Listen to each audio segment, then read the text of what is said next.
Well, it is Sunday night, the 24th of August.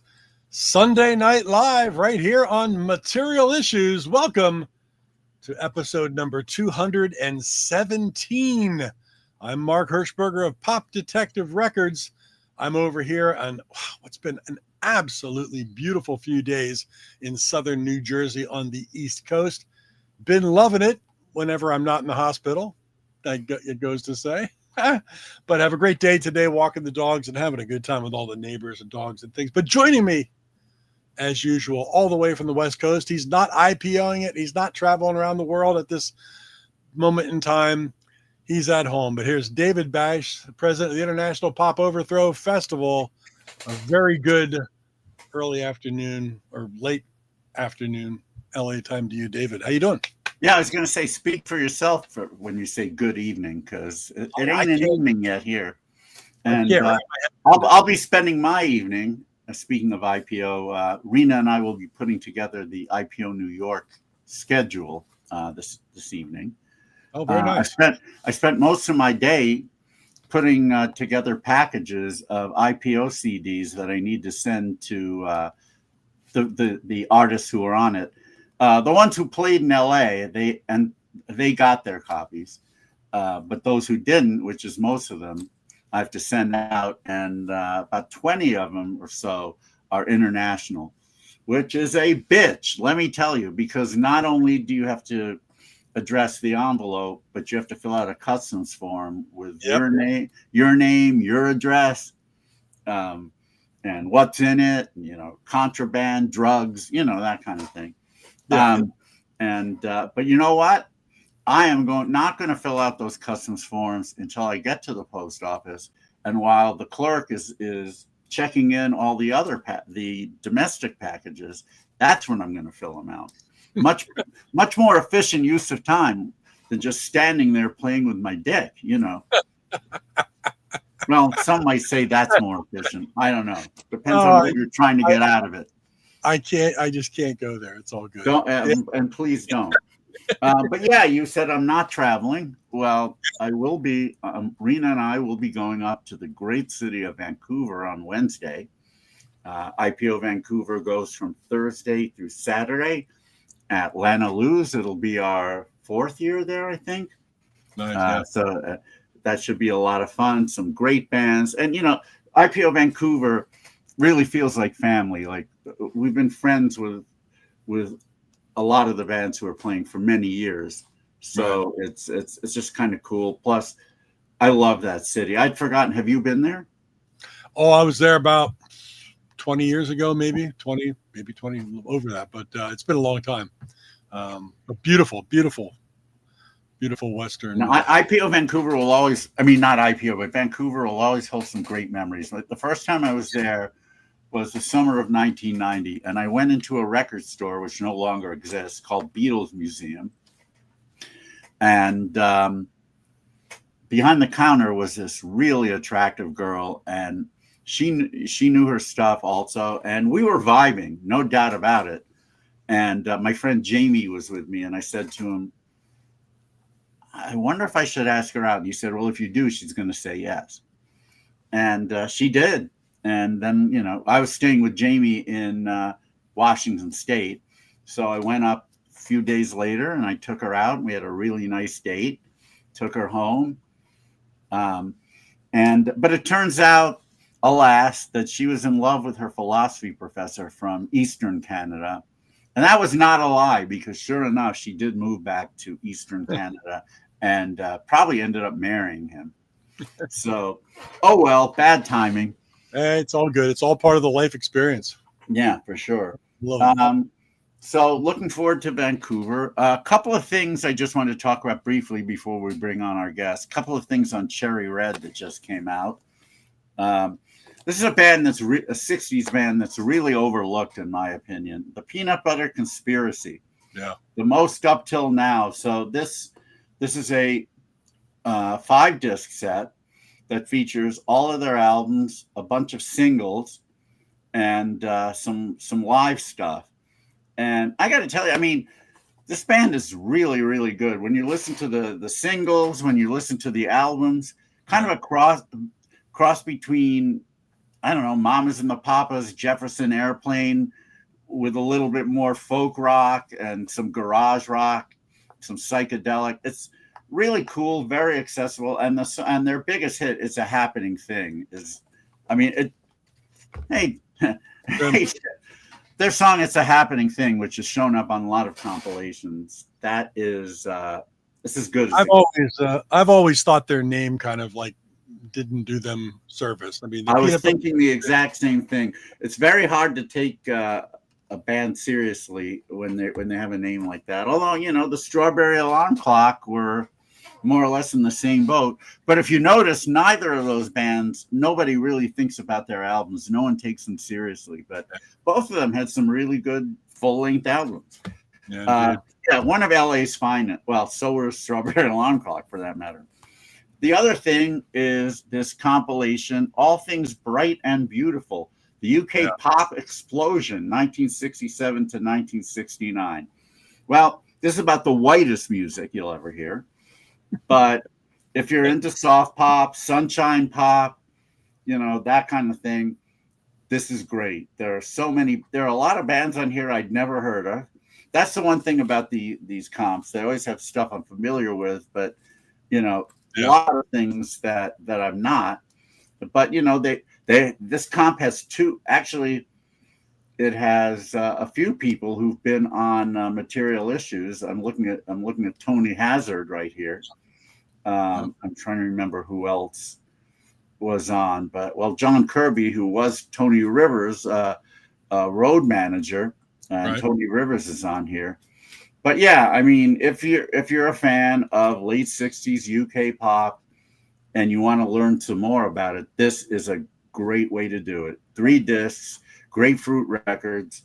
We had David Wells, of course, the curator of a lot of these comps on the program. They just keep putting them out, man. They do. They really do. It's amazing. I think due to some of the laws over there, it's becoming easier for them to release this stuff. A lot of stuff, you know, people knew about it but couldn't release it, at least not legit. And thankfully they do. So yeah, I keep, you know, each few months a new comp of this kind of amazing stuff. I really hope they start going into some other countries and doing 3 discs compilations, and I bet they will. But anyway, we could talk about that for several minutes, but we don't want to do that today. Because if we talk anymore, there could be storms in North Carolina, so we better get. That's right. We don't want to. Well, we had him on a few weeks ago. Unfortunately, there was a really bad storm happening as he spoke. It caused him not to have Wi-Fi, so the connection was really dodgy. Plus, he had a tree fall on his house. And but that's the kind of guy he is. Instead of saying, you know, I got to attend to that, you just soldiered on. But it got to the point where we had to cut it off because, you know, we weren't hearing him. He wasn't hearing us. And so thankfully, he agreed to come back on. And I think the timing's actually better now because his album, Anything Is Possible, has actually been released at this point. Back then, it hadn't been. I had gotten the file, so I had heard the tracks and knew it was a really good disc, but it hadn't come out. And since then, also, Chris came out to LA to play a show, kind of an LA release party kind of thing. But anyway, for those who don't know, and actually for those who do, that's one of the weird quirks of language when you say for those who don't know. Well, the ones who do, they're also going to hear this. Chris Stamey was one of the 2 main men of the great college radio band from the 80s, the DBs, who put out some wonderful records, my favorite being Repercussions, but so many others. He has put out solo records as well over the years, but this is the new one, and it's really good. Definitely one of the best things he's ever been involved with. So enough of that. Let's bring him on. Would you please give a huge Material Issues welcome to Mr. Chris Stamey? And there he is. And there he is with Wi-Fi. Thanks for having me back, guys. Thanks for being back. I got to tell you, I really enjoyed that show. I was so glad that you came out to LA, and I had the opportunity, to see you in person, because it had been, 17 years since you played IPO Chapel Hill. But the other one was, just being able to see you play. And you had a great band behind you. You did great. Yeah, I thought that went really well. It was great to have the strings and Fuzzby on flute. It was amazing. I mean, everybody was great. And Vicky and John Cowsill were super. They're wonderful people. But it's a little, I don't know. You're in LA, so you're probably kind of aware of the Wild Honey community. But it's it's been a privilege to be in their orbit occasionally, and everything is excellent. I mean, Nelson Bragg. Jordan. Everybody is fantastic. They're all very good people, and they give a very large percentage of the proceeds that come into their shows to various charities, mainly the Autism Think Tank, because Paul Rock, the head of Wild Honey, his son is autistic. So that's a new charity near and dear to his heart. But they've also, like, for example, we saw at Paul Rock's house last weekend, we saw a streaming of the Power Pop movie, a pre-screen, which you're in. Really? Yeah, pretty sure you are. Yeah, I know Peter's in it. I thought you were too. But at any rate, the proceeds of that went to the late Terry Reed's family. Good. So yeah, they are very good people, as you said. Chris, how do you go about just logistically? I'm just curious, putting together a show in LA. If you're, do you get there early and rehearse with people, or what are some of the logistics of doing a show when you're coming from someplace far away? Well, writing the charts. I mean, they're reading music. Okay. So that's a big part of it. I mean, I send the parts in advance, but I had actually somewhat workshopped the record with those same guys a few years before. We went out and I brought slightly different arrangements, and we played through the songs and did it. And we were in Paul's backyard for that. So this was kind of a return. And I vary the scores for every show. I mean, they're all I know the players, so I can change it up a little bit. I wanted to do 2 days rehearsal. We actually only had one, but it all worked out. And then they're very committed and pro and workaholics. Yeah. And my friend Wes Show came out with me to play bass, so that I had one guy on the field who had been in the origination of the record. Okay. Yeah. Do you think that's something you could have done, let's say, back in 1981 when Repercussion came out? Well, I mean, I think the DBs made enough noise on their own. I don't think there was. I might have been the one at some point to say, "Let's add a cello to the show," but I think Will would probably have said no. No. Of course, what I meant was actually a couple of times. So what I meant was, let's say you wanted to go to LA and some of the rest of the band couldn't go, so you needed to get musicians. Now there was no internet, of course. There were a lot of things. Would you have been able to pull that off at that time? No. I mean, if it wasn't the other people in the DBs, we wouldn't have done it. Oh, okay. I mean, even if there was one guy not available, we just wouldn't have done it. Right. Yeah. Well, the back in the day, where the DBs were at their peak, many probably younger bands that were into the genre and whatnot would know DB songs very well. I kind of liken it to Paul Collins when he goes out.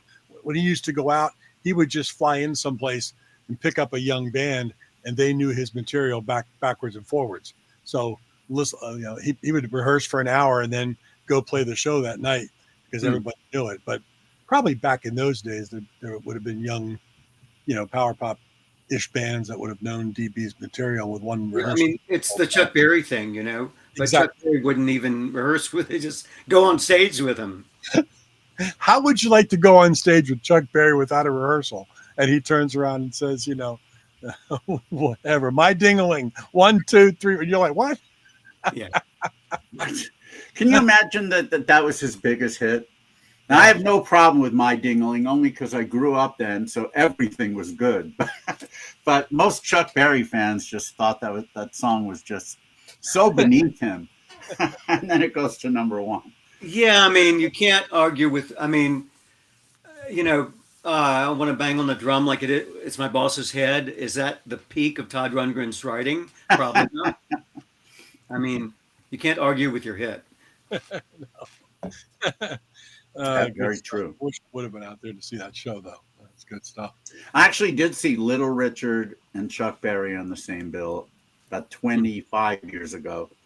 And it was really weird because, Richard's doing his set and everything's all copacetic. And then suddenly he starts rushing his songs. Like he starts playing them faster than normal and saying, what the hell's going on? And I look at the clock and I say, oh, yeah, it's 9:55. I bet Chuck Berry had it in his contract that had to go. If he didn't go on a 10 even, he's not playing. So somebody told Richard that and he had to finish. It was yeah, I've never seen anything like that before or since. That's cool. Well, what's going on in Chris's world right now besides this new album we're going to talk about a little bit? Are you you're busy producing? What? Well, I've actually been recording a new record of my own this week. Wow. The record's called Modernism, and I've got a bunch of tracks underway. So that's exciting. I mean, I've been prepping for different shows I've got coming up too. I've been playing with Jody Stevens in the Big Star Quintet, which we have a great time with, and we're playing in a couple of weeks up in New York, in Bearsville, which is right beside Woodstock. I think maybe it's in Woodstock. I don't know. That's where Todd Rundgren lived anyway. Is he still up there? No, he's in Hawaii, I believe. But yeah, I mean, there was a great studio up there. Bob Clearmountain somewhat migrated up there from after his time at Power Station, and lots of great records were made at the Bearsville Studios. And I used to love to go up there and record. Is that the only place you're playing up here in the East Coast? Or are you? Yeah, just that one. Okay, all right. But then I'm going on tour with Pat Sansone. Has a band with John Sturratt called Autumn Defense. So we're doing some shows. Oh wow! Okay, I know who they are. Just added a show on my own in Chicago at the Old Town School of Folk Music. Oh yeah, that's a cool. I'm hoping to play with Nicholas Fotinas, who is one of the most incredible musicians I've ever played with. He led a group for a long time called Eighth Blackbird in Chicago, and so looking forward to that. So there's some stuff going on. Oh, cool! Yeah, very good. And now that the record has come out, what's the response been? Well, if you put it in the CD player, it makes sound. So that's how a record responds. How about the response of people who've heard it? Fans, writers? I mean, if you're looking at it from the perspective of, Elon Musk's relatives who are living on Mars in 100 years, it came out in a very concise span of time. When we were talking before, it was out digitally. So a lot of people had heard it that way. Now it's out in the material issue type world. Yeah. And, I like it. I mean, I think it's a beautiful package. It is. And the reviews have been good? I think so. Yeah. I mean, yes. That's always an addition. I mean, how often do you ask that question? And the guy said, "Oh no, they're killing me." But yeah, the reviews have all been good, actually. Okay, good. Well, yeah. But yeah, deservedly so. I mean, this is a beautiful record. The title, Anything is Possible, what was the origin of that? Well, it started when, for just a moment, the world thought that cold fusion at room temperature was possible, and um, uh, a couple of scientists said they'd been able to do that, and that would be a really great thing in terms of uh, replacing fossil fuels and what's going on with the planet. Sure. And then that they were not able to repeat those experiments, but it gave me hope. I think that um, science has done really amazing things, and I trust it. And I'm hoping that politics is a little nuts right now. The world's, you know, there's always something that's about to kill us, but there are a lot of them right now. So I'm hoping that science is going to pull it out. Now, Chris, when you're recording an album like this, you had a number of special guests on the album. I'm just looking at my lister from the Lemon Twigs and Probin Gregory and Marshall Crenshaw. When you're doing things like that, how does that work in your head? Do you have a track that you're sitting there saying, boy, if I could get so-and-so on this track, I would love it? Or in that way, what led you to the Lemon Twigs? And because they're everywhere right now, it seems, and rightly so. They're a very good band. And I don't. Jody Stevens said that he was going to invite his friends, the Lemon Twigs, to play a show we were doing in Los Angeles, and I kind of thought, really? They're kind of young, aren't they? Are you sure, Jody? And we had dinner, and they were really nice. And then we went to the rehearsal, and we were all just blown away. I mean, they're super. And then when I heard their records, and my eyes just opened even wide, or my ears opened wider. And I did some shows with them, and they're super nice, but they're really good musicians, and they're kind of like, encyclopedia. I remember opening for them in Los Angeles, and I've just played my set, and they're about to go on, and Brian turns to me and says, in that Sneakers song, "Perfect Stranger," there's a flat 9, and what were you? They're about to go on. They're deep musicians, but also they're brothers, and they have that, blood singing. They can pitch together really great, but they make a blend like the Leuven brothers or the Everly brothers. Well, they have a good pedigree. Their dad, Ronnie D'Addario, had been recording great pop stuff since the 70s. Right. And he also was very knowledgeable. So fortunately, those were kids that actually listened to their dad and didn't say, "Oh, that's my dad's music. It's terrible." They actually listened and appreciated and learned. And yeah, they're amazing. They're really good kids. You're right. Well, they're just really good musicians. Really good songwriters, And these questions pop into my head sometimes, and being somebody who has been around the business for quite a while, and you've produced a lot of wonderful acts, the music business today, when you see a band like the Lemon Twigs, and you're like, my God, these guys are so good, but we look at how hard it is for somebody like that to make any kind of national impact. Is that kind of frustrating from somebody like you who is respected in the industry as far as your musicianship, your production, to look at a band like that and just shake your head and say it's just kind of wrong time in what is now the music world? No, I think they're about to blow up, but I would have wished it happened. What's that? But I hope you're right. Everybody who goes to see one of their shows comes away saying, this is the best band I've ever seen. So that's got to do something. I saw it with REM. They every city they played in that first year or so, they were the talk of the town. And what would you say a band like that has to do in order to be, let's not, the phrase a household name, but a band that is known?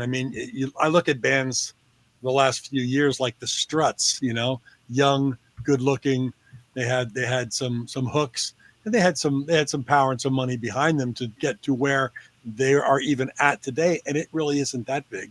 See, that's the problem. I don't mean to interrupt the flow here, but when REM was doing what they were doing, there was every chance that they would ultimately be signed by a major label, which ultimately they were. And in the meantime, they were on a pretty big subsidiary label anyway. There was, back when you guys were doing your thing, there was every chance that you could make it big. But now, somebody like Lemon Twigs who are doing pop or power pop, do the labels even care? Can they make it in this world? I think I'm the wrong guy to go down this path with. I don't really have those answers. I mean, I guess I just wanted your opinion.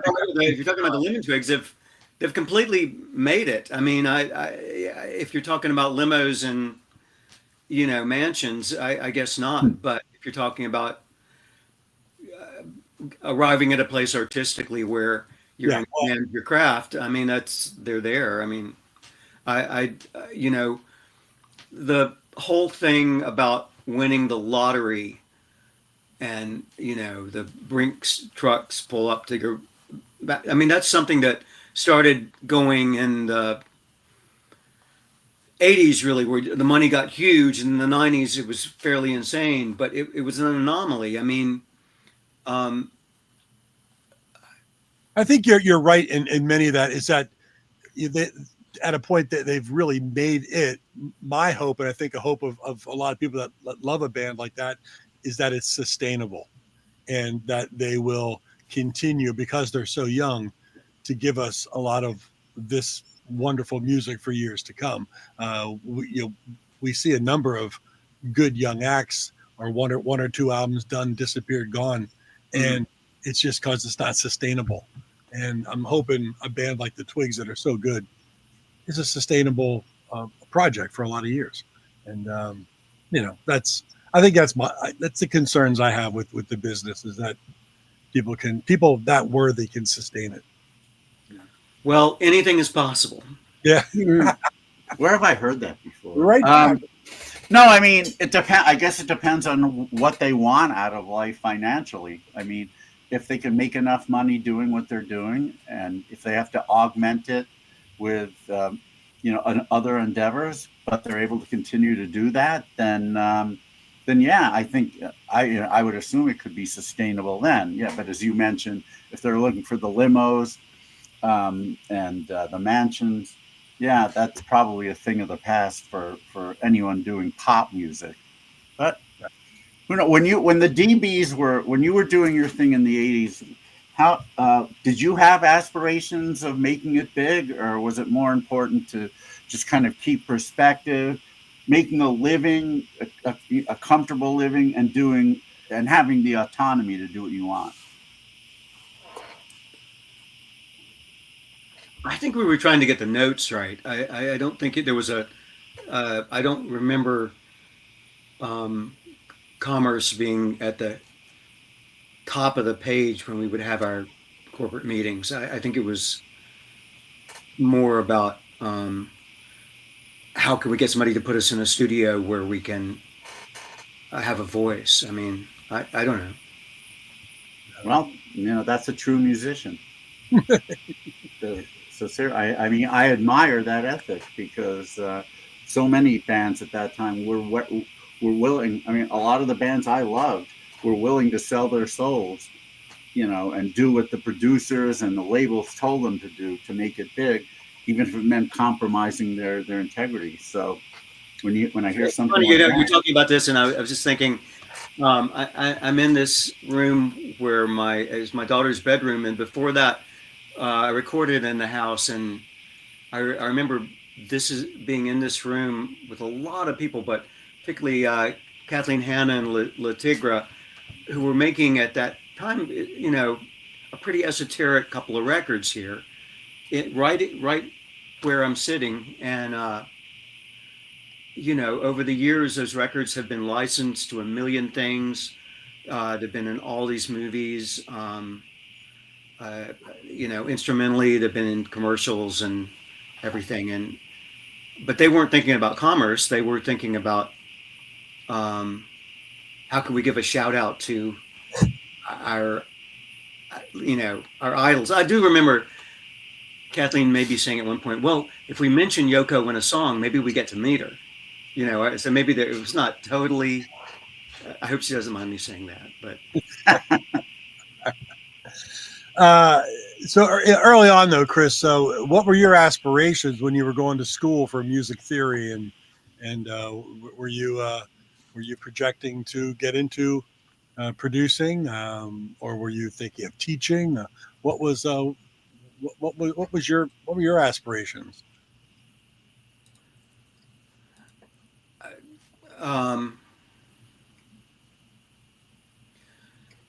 I mean, I've always written music, and I was just doing it. I don't know.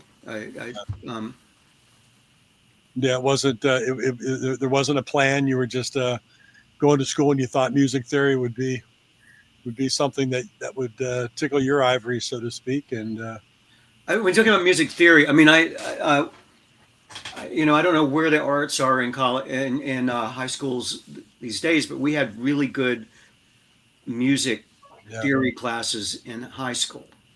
That's where I took music theory, and at the university I was studying music composition, which is different. I think in most cases budget cuts have eliminated or greatly curtailed any of the arts in high school, which is a shame. When we were going to high school, they were there, no doubt about it. It was great. Those classes meant everything, And you don't see that much anymore these days, unless you're actually at an arts high school, a school of arts, which has been getting cut left and right anyway. But most high schools, you don't see the music departments or the art departments like we used to have when we were growing up. You had art class and you had music class. Everybody played in the band, or everybody played something, and that sadly is going by the wayside. That's a shame. I mean, there's a famous story about Van Dyke Parks as a kid going from door to door in Princeton and doing caroling and knocking on one door, and this guy with wild hair comes out and has a violin and plays with them, and it's Albert Einstein. And, whoa. But you got to look, Einstein, math, violin. I mean, it's a background in music is great for a lot of things besides music. It's great for just your mind developing. I think that,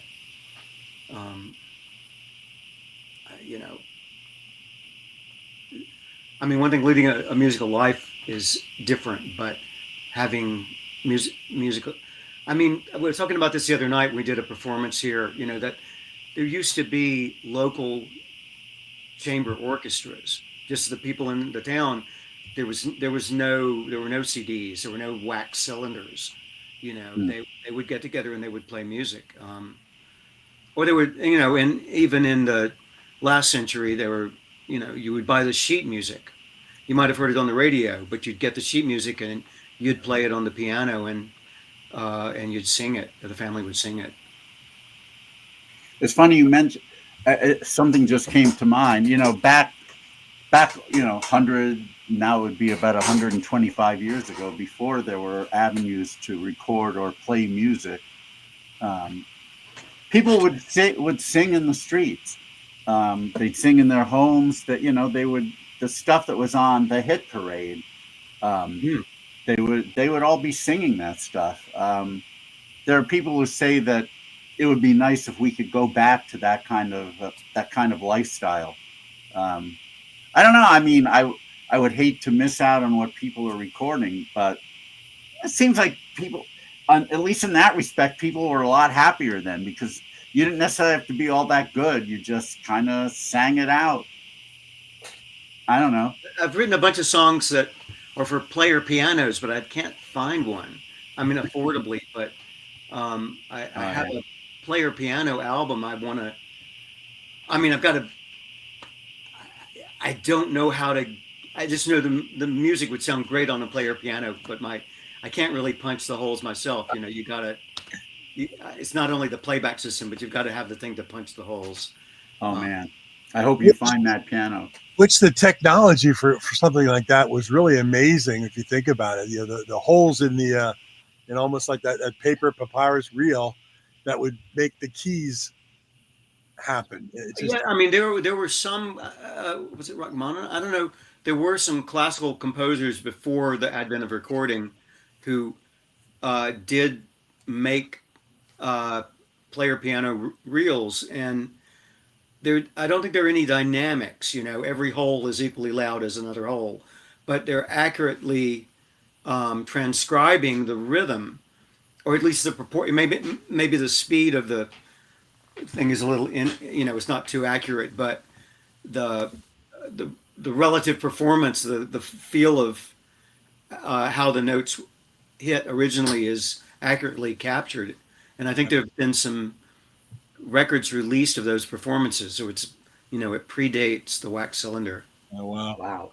And we've got a pop culture museum outside of Philadelphia here that has a whole bunch of player pianos, still operational, and you can walk by them and stand there and just be amazed. One of them was in the Wanamaker building, one of the largest player pianos ever made.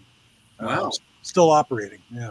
Very cool. Well, Chris, I bet you didn't think we'd be talking about this kind of stuff today, but so let's do something that maybe you did expect. Let's play some tracks from Anything Is Possible. I really want the people out there to know just how good this record is and to go out and buy it. So let's start out, if it's okay with you, with the leadoff track, I'd Be Lost Without You. Tell us about the origin of that one. I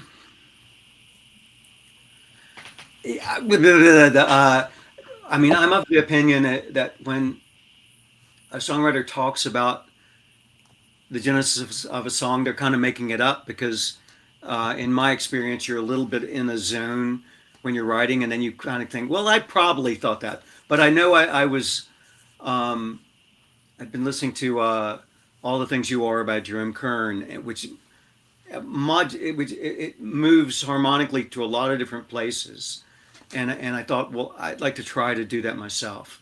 So there was some, it was more of a Jerome Kern song, and then it became this Beach Boys thing once the Lemon Twigs got involved. Mm-hmm. Well, yeah, I have to say that I agree. Let's hope other people do. This is the lead-off track from the new Chris Stamey album, Anything Is Possible. It's called I'd Be Lost Without You. Here on Material Issues. Okay, we're rolling. 1, 2, 3, 4.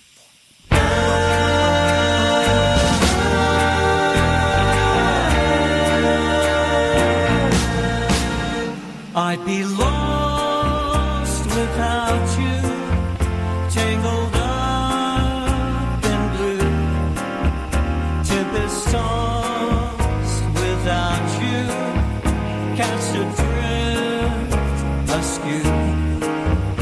If you ever leave me, don't know what I'd do. I'd be lost without you.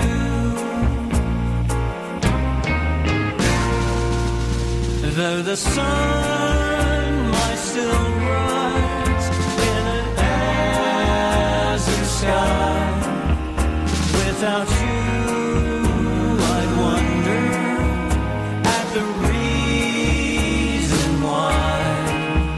As the colors all fade to a single hue, I'd be lost without you.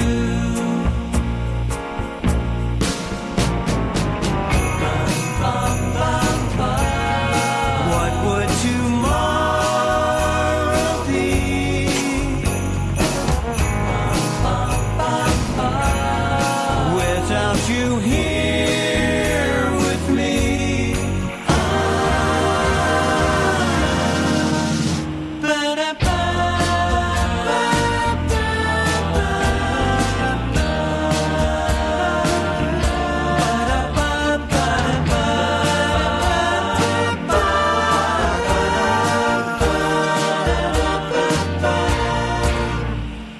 much of life's a mystery.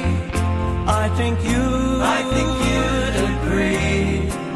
But as long as you are with me, there's one certainty.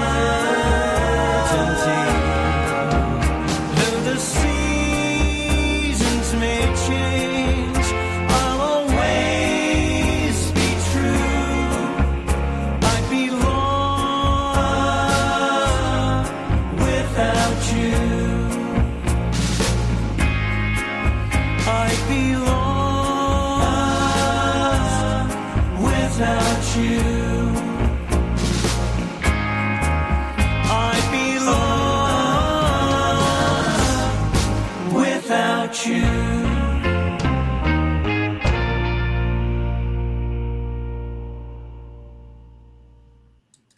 Absolutely beautiful track. A great way to lead off an album for sure. I've known. I Go ahead, I'm should have sorry. mentioned it's Mitch Easter on the Fender 6-string bass on that Oh. track. Doing all those things. Man, that is so good. Phew. It's funny. I don't think I ever told anyone this, but you know, when I've known you were a Beach Boys fan for a long time. It was obvious when I heard "She's Not Worried" for the first time, which sounded more like something on Pet Sounds than anything I'd heard in a while. In fact, I don't know if anyone else does this, but when you get to the line "and it will so," I always sing "and it will sun." Huh. Because that song reminds me so much of Brian. Yeah. I'd be lost without you. My favorite track on the album, and man, just harmonies are wonderful. It's just a beautiful song, Chris. Thank you. Fantastic. Whew. Really well done. Really well done. Why lead off the album with that one? What's is that one of your favorite tracks on the record, or?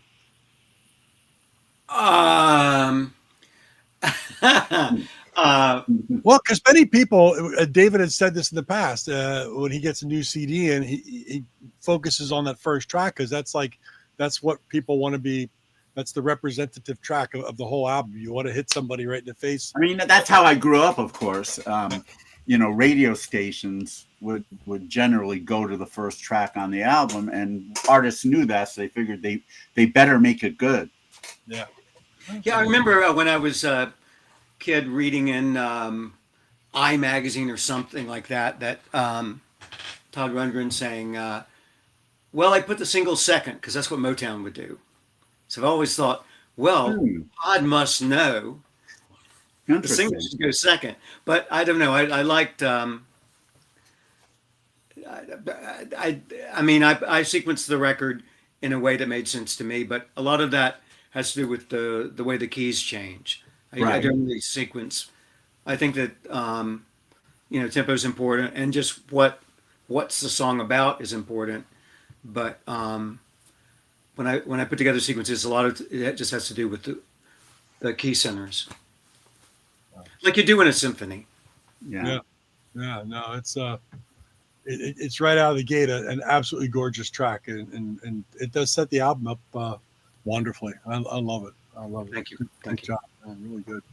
And of course, another track that shows your love for the Beach Boys is one that is actually a Beach Boys song. And we were talking about Pet Sounds, and of course, this is one of my favorite tracks on Pet Sounds. It's certainly, I think it's one of the favorites of a lot of people. And I thought you did it justice for sure. Your take on "Don't Talk, Put Your Head on My Shoulder." What made you decide to cover that one and put it on the record? Well, I was going to finish the record up, and my friend Wes Lachaux came on board, and he had, he sang in this National Boys Choir as a kid and really knows vocal harmonies well. And we were just talking about it, and I used to sing this song. I used to cover it. Play it at shows sometimes. And we started digging into under the chassis of Darian from the Brian Wilson Band sent us the scores that we're using, and he pointed out that in the originally Wilson had recorded a vocal arrangement for the second verse, but it got cut off the Pet Sounds version. So, but it is on YouTube now. I found you can go and find this. But we thought, well, let's try to just record. It wasn't really going to be on the record, this version. And then the more we got into it, we thought, well, it does a good thing on the record. Let's put it on there. Well, I'm really glad you did, and I'm sure others are as well. So for those who haven't heard it, even for those who have, let's play Chris Stamey's version of "Don't Talk, Put Your Head on My Shoulder" on Material Issues.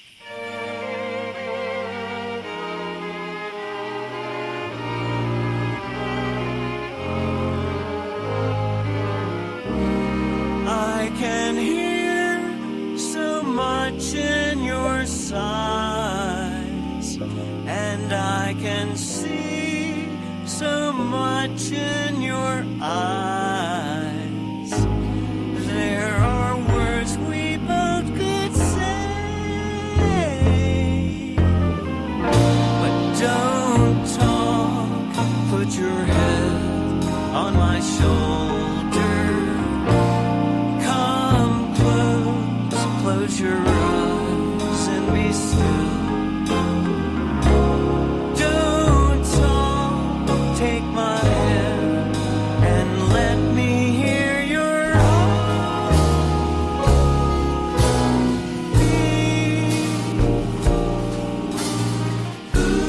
Being here with you feels so right. We could live forever tonight. Let's not think about tomorrow. And don't talk, put your head on my shoulder. Come close your eyes and be still. Don't talk, take my hand and listen to my heartbeat.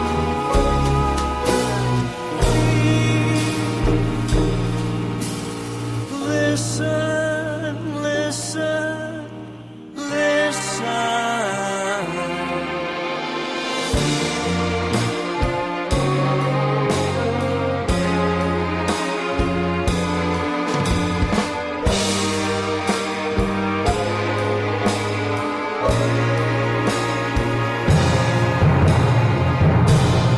Don't talk, put your head on my shoulder. Don't talk, close your eyes and be still. Don't talk, put your head on my shoulder. Come close your eyes and be still.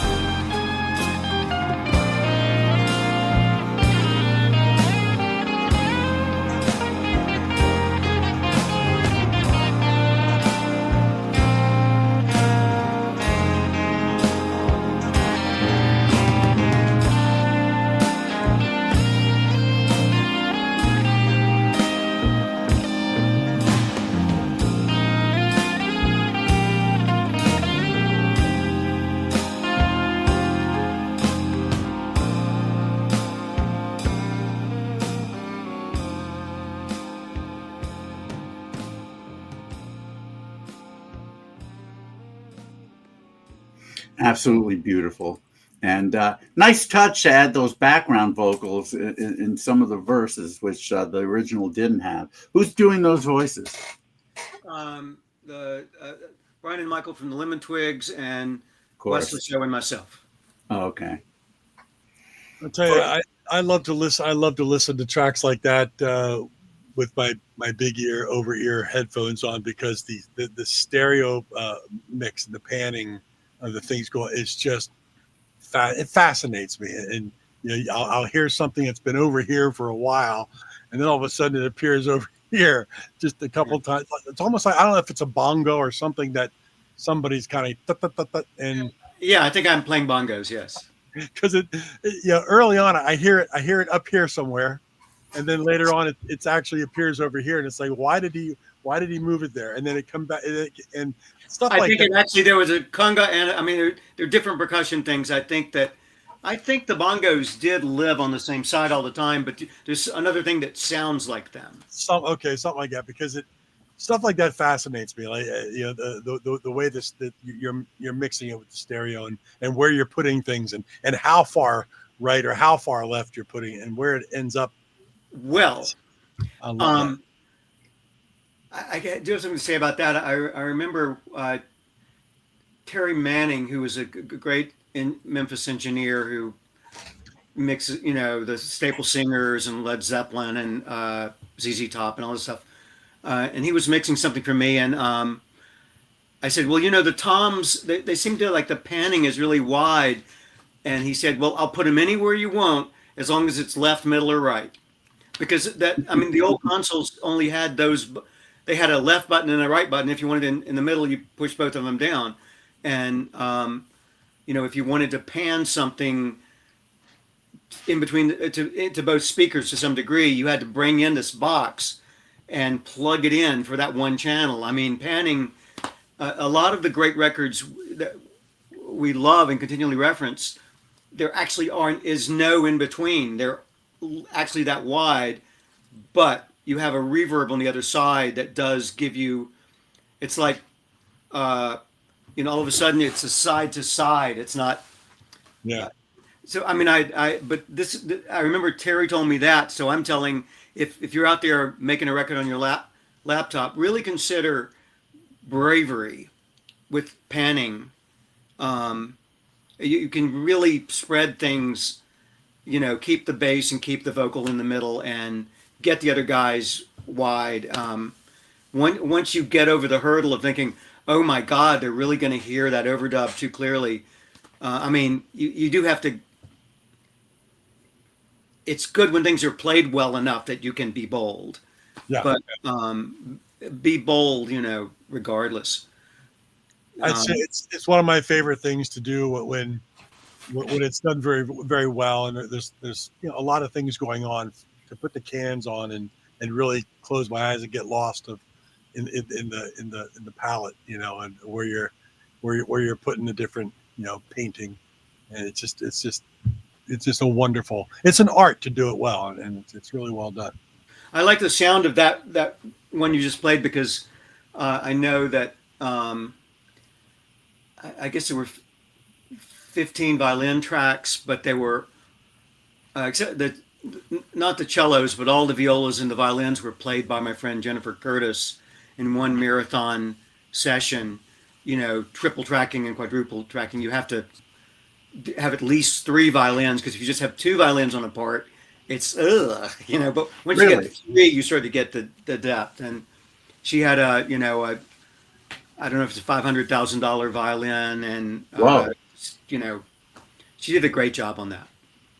I have a lot of great string players in this area, but that was a marathon. So some of the depth you hear on that song is because it actually does have orchestral strings, and it's very rare for me to use the fake sounds. I mean, it's a lot cheaper, but I like recording with real string players. Got to be authentic when you can. You were talking about panning earlier. Of course, the big debate, one of the big debates that Beatles fans have are over the different mixes of some of the albums, particularly Rubber Soul, who in its US mix especially, the stereo is so wide, you basically have in one channel and a lot of other things on the other channel and not much in the middle. And a lot of people didn't like that, so some of the more recent mixes have moved things much more to a more typical sound with some stuff in the middle. Are you a fan of that really wide stereo, or do you like it better the other way? I mean, I didn't start out on vinyl. I started out on reel-to-reel tape. That was a format.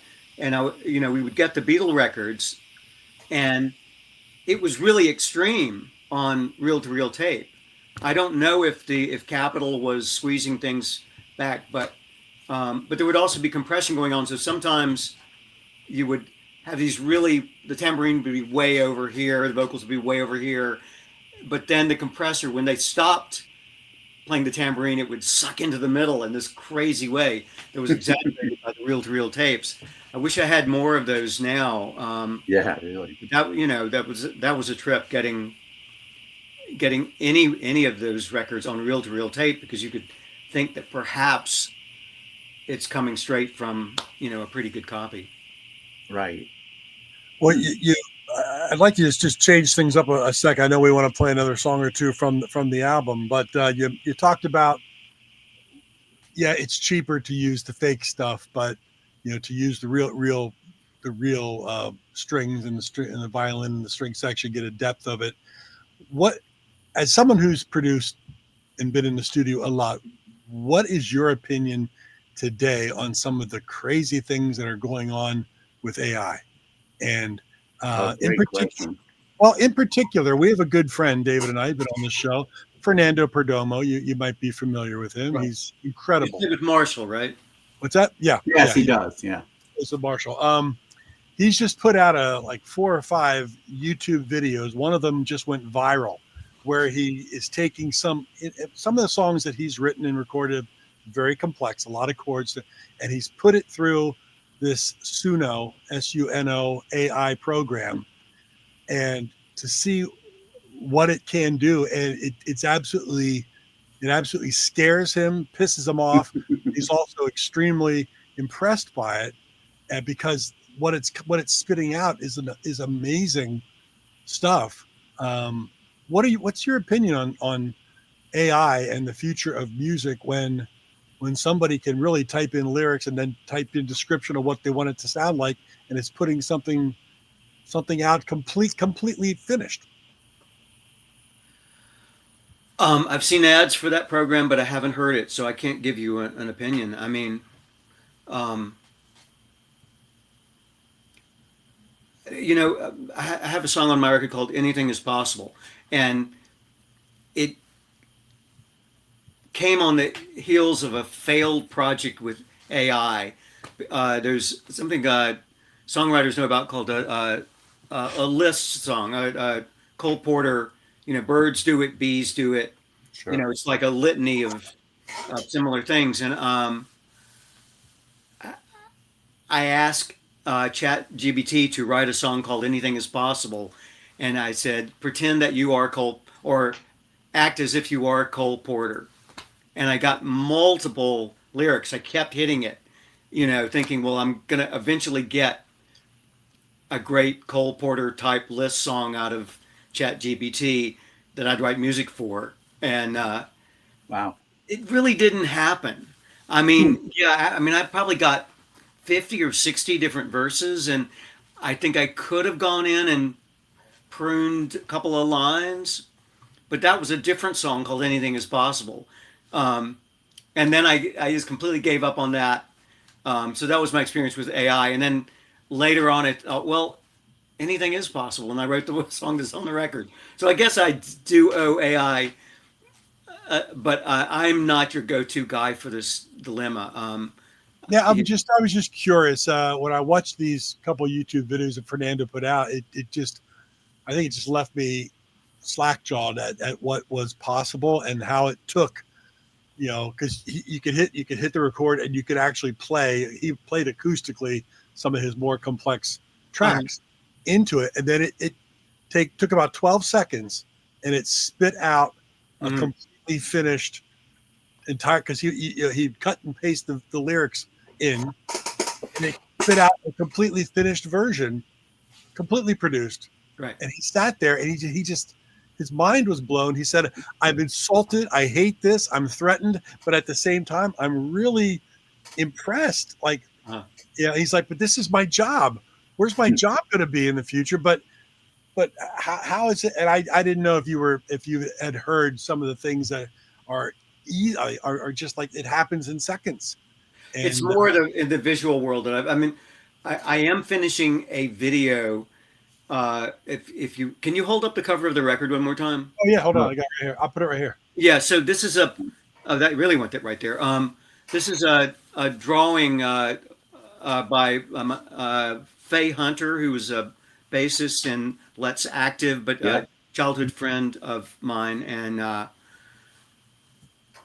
have a video coming out for the song, the title song, and in it, AI has animated this drawing to where it spins around and you're totally zooming into this world that she's created. And I really love it. The video, it won't be out for a couple of weeks, but I could basically, I've looked at that drawing of hers for hours. I love it.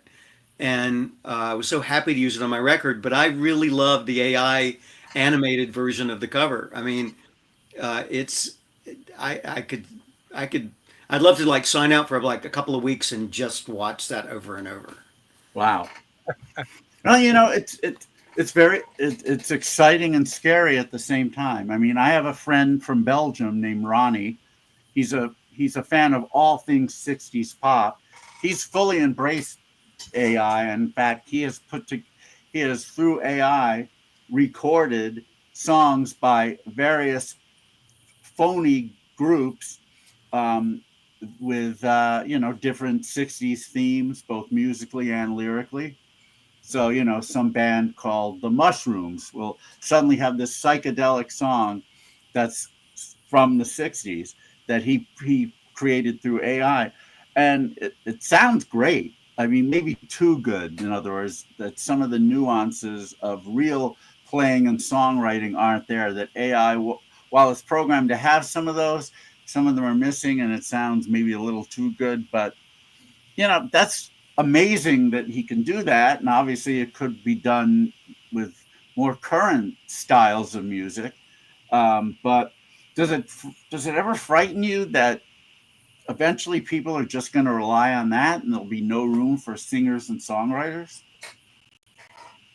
No, it frightens me that the NIH is being defunded, and that, I mean, there are lots of things that frighten me, and AI is not. I mean, my experience with technology is, I mean, I remember when multi-track recording came along, and all of a sudden records sounded terrible because everybody's recording a track for the hi-hat and they don't know how to mix the stuff. Right. I mean, the music, commercial recorded music has often staggered under new technology. I mean, drum machines, when they arrived, or, I remember my composer I studied with was very worried about the mellotron because he was going to put the orchestra out of business.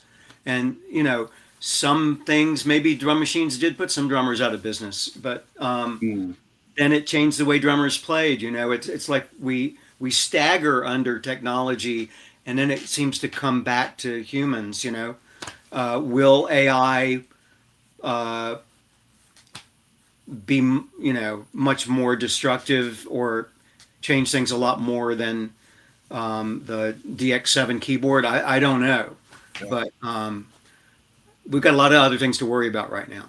Well, that's kind of what Fernando was saying. He said, when drum machines were really being utilized a lot, everybody was worried where they were going to put drummers out of business, and well, that never happened. But they really weren't all that great. I mean, I can tell the difference between a drum machine and an actual drummer, but I don't know. No, not necessarily. There is technology that quantizing.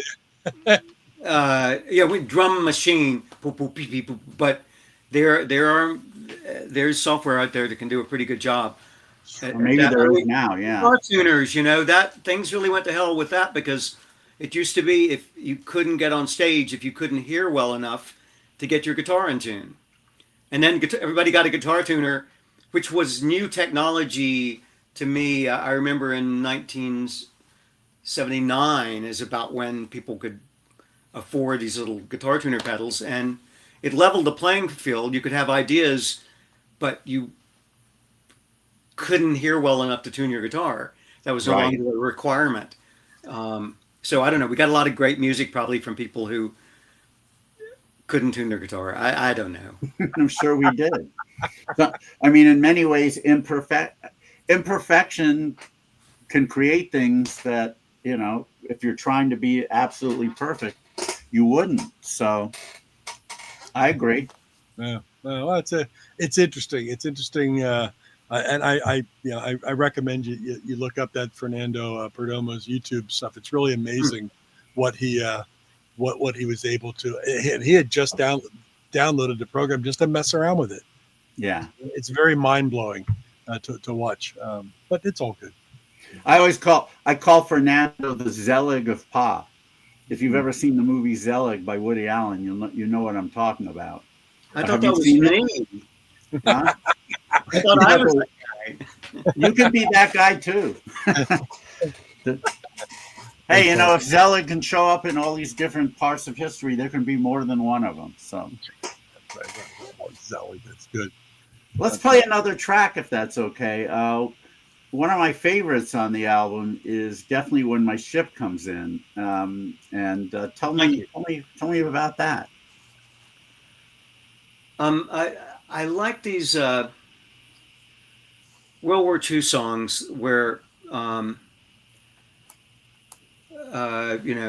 be home for Christmas if only in my dreams, or I'll be seeing you in all the old familiar places, where they're written in a time in the early 40s where you were hoping that your spouse would come back alive from the European theater, but you didn't know it, but you're putting on a brave face. And so it's a lullaby in that tradition of the World War II, will I ever see you again song. I'm glad you like it. I think it's actually the best one on the record. But it's very, very simple.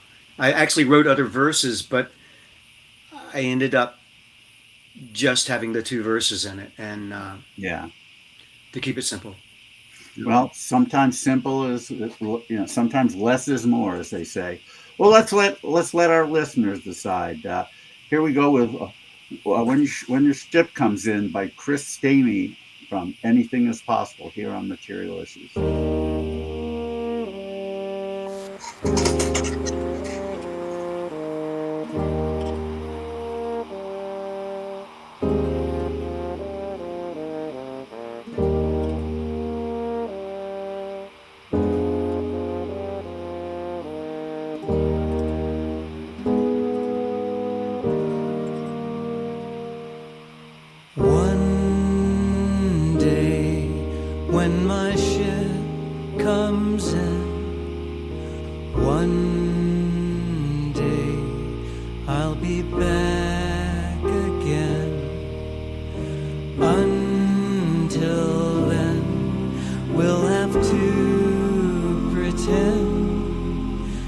Till my ship comes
in.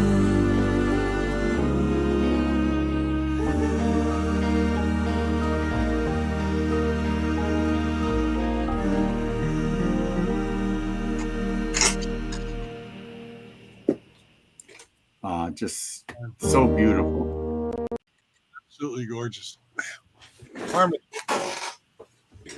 Harmonies. I'm a lyrics guy. We talk about this all the time, David and I, between songs that take places, but lyrics and that, as you said, early 1940s. I can see it. The guys, saying, keep our love alive until I come back. And the ship comes in, man. Beautiful. It's just beautiful. Thank you. Yeah. One of the things that really bugged me, I mean, I don't want to get too deep politically here, but I abhor cancel culture. And one of the things that they've tried to cancel is that iconic image of the sailor coming home being so overwhelmed with joy and relief that he grabs that nurse and kisses her. And of course, she was completely taken back and astonished and everything. But, she understood what was going on. And over the years, they've met a few times, recreating the whole thing. And yet today's culture wants to cancel that. And, so this song kind of brings back that whole thing about, the wives worrying like, are their husbands going to come back? But then you take it from the husband's perspective, and or all the men's perspective when they did get back. I mean, I can't even imagine what that must have felt like. Gorgeous. I mean, my perspective on that is kind of an odd one. That my mom was standing next to that couple in Times Square when that happened. No way. Apparently, that's what she says. I mean, Oh my God. Yeah. Wow. Pretty strange. Isn't it odd that what did she say about it? Did you realize that they weren't a couple? I don't know anymore. Wow. It's crazy. You just brought that up, David, and it came right back to Chris's mom. That's insane. Yeah. Unreal. Absolutely. And again, what I'm hearing, more violin work in the back there is I think it's cello. I mean, it's there's a choir that's all me. I always assumed it would have somebody really good redo it, and we didn't. Mm-hmm. So there's a choir. It's all my sketch of that. But I mean, there's the F horn, the French horn at the beginning, and just trombone. Probin Gregory did a lot of nice things on that track. But I there may be two cellos, but it's mainly the choir you're hearing, I think. Yeah. And as you said, that not as much going on, although I think there's a lot going on there. As you said, it's a simpler tune. There's no drums, and there's no drums. Yeah, there's a drone bass, a keyboard bass. Absolutely. And I always go back to our recently departed good friend Terry Draper of Klaatu. Whenever Klaatu would record, they said anything worth doing is worth overdoing, and they overdid everything. And I listened to a track like this, and at what point do you say that's enough? That's all that's needed there. I mean, there's got to be a temptation to say, well, let me throw a little bit of this in here yet. Let me throw some more of this, because it is more of a stripped down song, as you said, but not as many instruments on it. But it had to be a point where you were just like, no, that's just where it has to be. I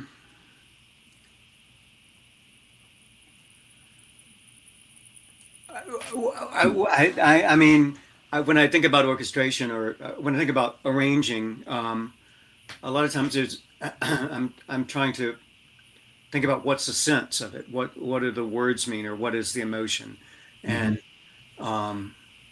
sometimes you do go past it and then you have to dial it back, but that track was just the piano, and I sang a guide vocal on it, and I never redid it. It was just that moment, and then Probin did his things, and I added the choir, and it seemed done. I mean, I think of it actually as a mate to the Brian Wilson song on Pet Sounds, "Don't Talk," because that version of "Don't Talk" is very, very sparse. Yes, on it Pet is. Sounds. There's an organ drone, There's a ride cymbal going on quarter notes. There's hardly anything on it, and then there's the string bridge, which I think was recorded separate as a separate piece entirely. But so I think that if I think there was a place on my record for something that had no drums.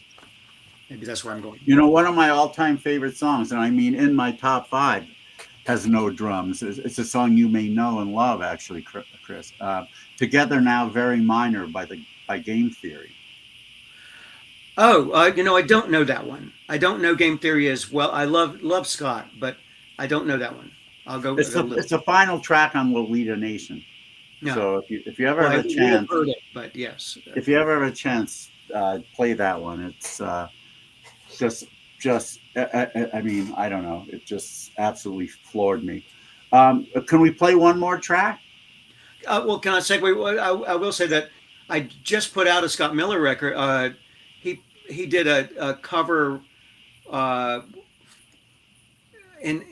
before, maybe the year before he died, of a Game Theory song that has come out with the Salt Collective. It came out maybe 3 or 4 months ago, and Scott's on guitar on the cover of his song called "The Last Day That We're Young." It's funny you should mention that. That is the song right before "Together Now, Very Minor" on Lolita Nation. Wow. God, it's amazing. All this stuff coming full circle. I love it. So much synchronicity. We're going to be talking about the Police before you know it. Yeah, there you go. Sorry, that would be called a dad joke around my household. Hey, we're all old enough, so we appreciate it. Oh, wonderful. The last track from the album I wanted to play was another one I really like, "Done With Love." Very powerful song. Tell us a bit about that one.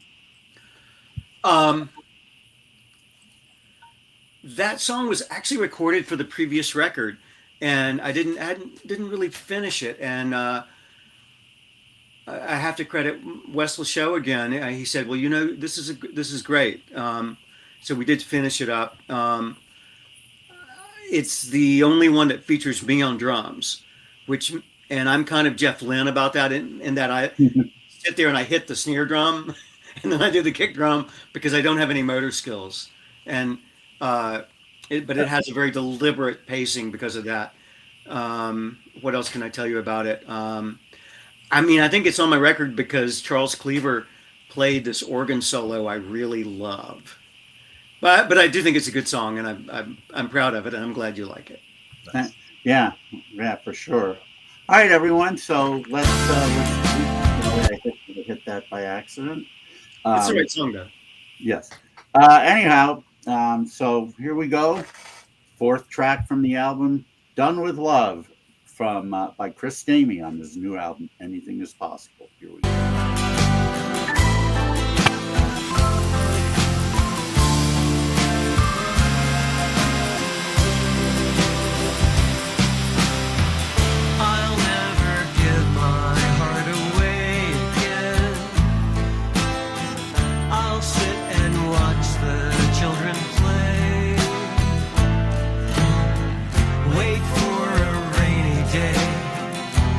Match my world of gray.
I've lost your love, I'm done with love today.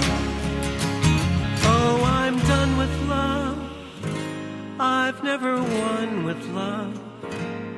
Now I'm done with love, come what may.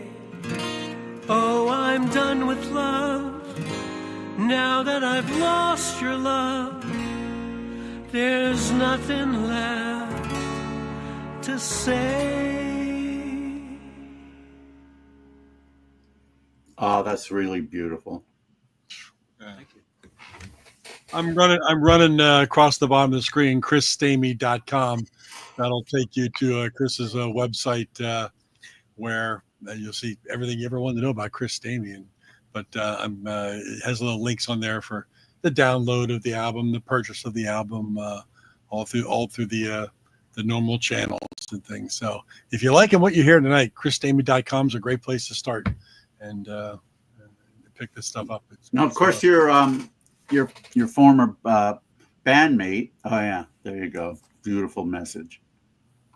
Yeah. By the way, Mark, I'm loving the font you're using here now. This is great. Let's stick with this for a while. It's AI. It's AI. Yeah. Your former bandmate, Peter Holtzapfel, of course, put out a record recently as well. How often do you and he speak? Do you ever talk about doing anything else together? I haven't talked to him since about 4 o'clock today. Uh-oh. And I mean, we're playing September 11th and 12th in Maryland and in Washington. And I mean, as far as I know, we'll continue to play together. We're doing a cruise together next year. I mean, not for just for fun. You and Peter out on a cruise, just hanging out, right? Yeah, right. I mean, I like dry land. This is what you call peer pressure. This whole cruise thing. It's one of those booze along you hear about. Yeah, I'm blaming Mike Mills, but I'm gonna try it. Yeah, no, I see Peter all the time. I love to play with Peter. I started playing with him in 8th grade, I think, and pretty much have played with him continually ever since. And he's a really good musician and a really good soul. For sure. And when you see him, next time you speak to him, let him know that his responses in the Power Pop movie probably got more laughs than anybody else's. Oh, no. Was he cruel? No, not in a bad way. He just had some really funny observations and some self-effacing stuff, and he was great. He was a natural comedian. Oh no, he's a people person for sure. I don't think I'm in that. I'm surprised. You think I am? I might be wrong. I just saw it. There are interviews all over the place. So I mean, It's so interview heavy. So I may be wrong, but I can easily find out by speaking to the director. But I thought I saw you. Maybe I'm thinking of. Were you in Nothing Can Hurt Me, the big star movie? I do. I've been afraid to watch it, but I do think I'm in it. Maybe that's what I'm confused by, because I saw that recently as well. Yeah, I think I said some dumb stuff, but what else is new? I mean, you've been talking to me for an hour and a half. I mean, you're used to that by now. Well, you didn't say anything dumb on this interview, and we're really glad that we were able to do this again under much better circumstances. It was great to talk to you guys. Yeah. Well, I'm glad you enjoyed it. We really did. It's always an honor to have to have our, the people we've revered musically for so many years. So thank you for being on. Thank you for all the amazing music you've done. And obviously there's more to come, and we're really happy about that. Yeah, indeed, everybody. Anything is possible is the latest release from Chris Stamey, chrisstamey.com, rolling across the bottom of your screen.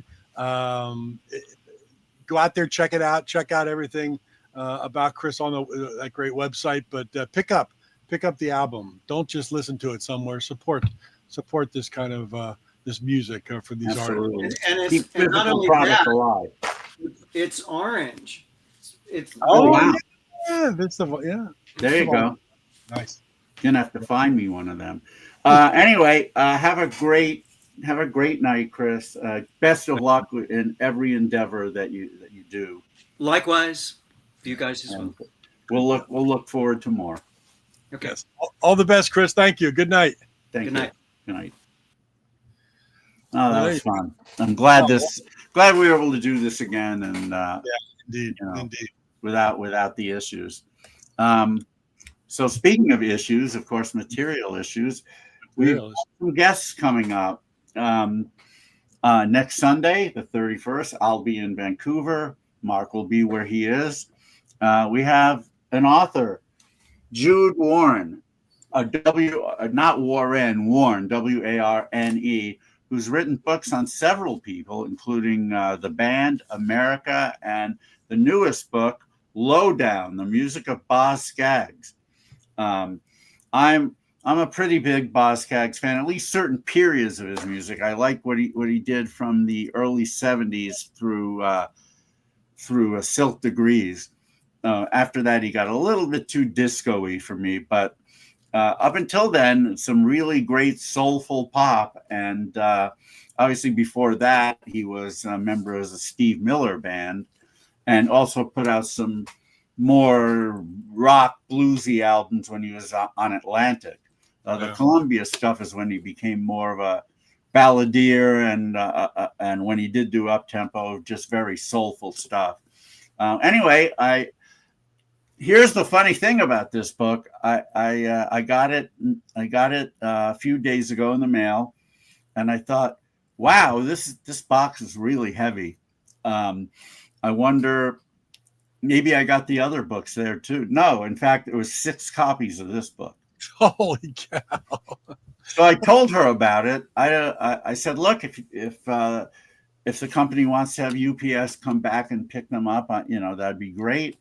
So we'll see what happens. If that never happens, I guess I have some Christmas gifts for people. Nice. But anyway, we'll have her on next week, and we'll be talking about this book and some of the other ones that she's written. I really do want a copy of the America book because of all the 3 acts, all of which I really love. America's my favorite. So I look forward to that. The following week, September 7th, I'll have seen Oasis the night before, so I might be really wiped out. But we have as our guest a gentleman named Terry Tudor, who was and is a member of a band called The Numbers. And I first heard about The Numbers in 1983 when Greg Shaw's Vox label released an album. I told this story last week. Released an album that was purported to be a compilation of songs that The Numbers had written and recorded in the 60s. The album's called 64 to 67. And on the back cover is completely filled with liner notes about this supposed band and their history. And like I said, after I got so excited after reading a third of the liners, I thought it was legit. And it mentioned a couple of albums they recorded. I called up a place that had Rare Records, and I said, do you have copies of these Numbers albums? And the guy must have thought I was from Mars or something. He said, are you serious? It's a hoax. He said, real? Wow. And then I read the rest of the liners, and the way that I assume Greg wrote them, but the way they were written, the further you got into it, the more you realized it was a hoax.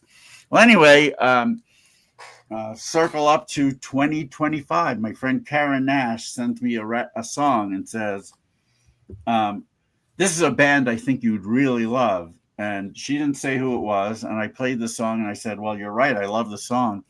She said, it's by a band called The Numbers. And I said, wait a minute, is that The Numbers from the 80s? And it turned out it was. They were a real band in the 80s. They actually did play out. I never got to see them. I don't know if they played the songs on the album or other stuff they'd written, but they're back together, and they've put out this really great album called Mad Day Out. It just came out on Bomp Records. So there's still a Greg Shaw affiliation, even though Greg's no longer with us. This album doesn't sound really anything like the one they recorded 40 years ago, but it's filled with some really good Beatle-esque, Beach Boys-esque, some rootsy stuff. And Terry and Larry, the two brothers in the numbers, they sound great.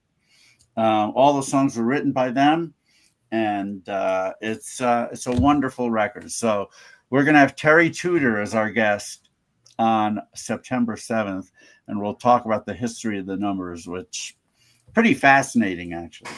And cool. I'm sure there'll be a lot for me to learn, even though I know the band a bit. So we look forward to that. I think that's where we still are, but I have a few people that I'm going to contact to see if we can get some more guests soon after. Hopefully you've got some irons in the fire as well. Always got irons in the fire. It's just a matter of nailing them down. It's people always ask me, how do you guys get these guests and things? And, it's just a matter of persistence and, asking and trying. Right. There's no thanks, Tim. There's no magic formula, really. We just try. And sometimes you got to ask. If you don't ask, you don't get. So, yeah, exactly. And, you got to ask, and you have to be okay with rejection. Right. Most people are very polite if they're not. Like I asked Susie Shaw, Greg Shaw's widow, who still runs Bomp and Alive Records and everything. She would have been a great guest, but she said, "I'm just not into doing those kind of things. I like to be, I like to be in the background." She thanked me for asking, so that's great. I've had the same thing happen where I've gotten very close with a couple of, guests that would have been like, whoa. And they just were not into doing that anymore. They've put all that part, and I get it. I understand. They put it all behind them and we try. And that's all we do. We try sometimes. And it's many times it's a scheduling thing too. Like I would love to do it, but call me back in 2 months and then they're still, it's tough. But sometimes it's hard with some people, and some of them are just being polite. Yeah. At some point you kind of have to take the hint, but which is, that it is what it is. Only one person's been rude, and we all know who that is. Only in America. Only in America. And like I said, I sent him to the cornfield because two ways. I unfriended him on Facebook. The other way was he was actually going to he was the first interview, the first quote in the Power Pop movie. Oh, wow. And I said to the director, why do you have this guy? He doesn't even do Power Pop. Yeah. He shouldn't be the one leading off. And for in one of the few moments where the director actually agreed with me, he said, you're right. And he is later in the movie, but he's not first. Somebody who deserves it. Much more worthy of being first is now leading off. So cornfield number 2. But you never know. Don't mess with David Bash, I tell you. But that's why we tell you materialissues.com. Go over there and subscribe. Tell your friends all about it. Because really, that would be really great if you could get some friends to watch also. Materialissues.com. That's really wonderful. This was episode number 217. If you think about it, 80% of our episodes have had guests, and we've had some incredible guests. You really have. If you're not that familiar, materialissues.com has the entire archives. Just go up to the tab that says live, and even though it doesn't mean live, it's all the shows that we've done live, which is 217 shows. Yeah, go back, check it out. You might be amazed at some of the guests we had, and even ones where you're not necessarily amazed at it, and you might be feeling like, wow, this should be interesting, we should watch. Yep. And if you like tonight, we played a lot of great music from the great album Anything Is Possible from Chris Stamey. But we have shows where we don't have guests, and we play a lot of new music, and that's where you can find out about it. And then you can go and seek out those artists because you've heard it here on Material Issues. And of course, we do Stump the Bash or some variation there of like the one we did last week. The one we did last week is definitely my favorite variation. Wow. Okay. of all the ones you've come up with. I mean, it took some imagination. Plus, it's fun. It's really fun to listen to those tracks backwards. I've never. Obviously, I really haven't done that before, so it's like, and it's great that some of them you can tell immediately. Yeah. Because it sounds so much like it does frontwards, and others it's like, whoa, look, what the hell was that? Didn't help me at all on that one. Yeah. No. It's a lot of fun. So we do have a great time here on the show, and it's hard to believe we're 217 episodes into it, which is 4 years worth of episodes. Thanks, Carrie. Oh, good to see you, buddy. I appreciate the comment. Thank you, Carrie. That means a lot.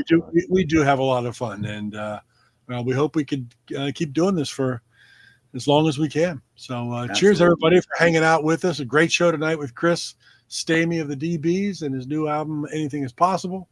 We'll see everybody next Sunday, I guess, 8 o'clock standard time. 8 o'clock Eastern, 5 o'clock Pacific. I'll have to make sure Sunday is the day after IPO.